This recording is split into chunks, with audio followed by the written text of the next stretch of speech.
সারা দুনিয়ার বুকে নবী যখনই পেরেশান, নবীর মন খারাপ, আমি যেমনি মন ভালো করে দিয়েছি, আজকেও এই কিয়ামতের ময়দানে নবীকে এমন ঘোষণা শোনাবো, এই ঘোষণা শুনে আমার নবী খুশি হয়ে যাবে। চিল্লায় পড়তে হবে আল্লাহু আকবার।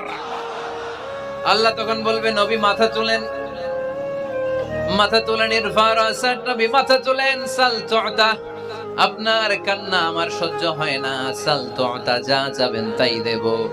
ইশফা তুশাফা, যার ব্যাপারে আপনি আজকে সুপারিশ করবেন তার জন্য আমি সুপারিশ কবুল করে নেব।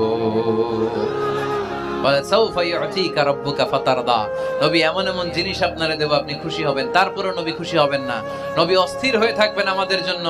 একটা পতাকা নিয়ে, আমাদের সবাইকে নিয়ে আমার নবী, পেয়ারা নবী জান্নাতের দরজার মধ্যে একটা ধাক্কা দিবেন, পড়েন আল্লাহু আকবার। জান্নাতের রক্ষী ফেরেশতা বলবে, মান আনতা, আপনি কে? বিশ্বনবী বলবেন, আনা মুহাম্মদ, আমার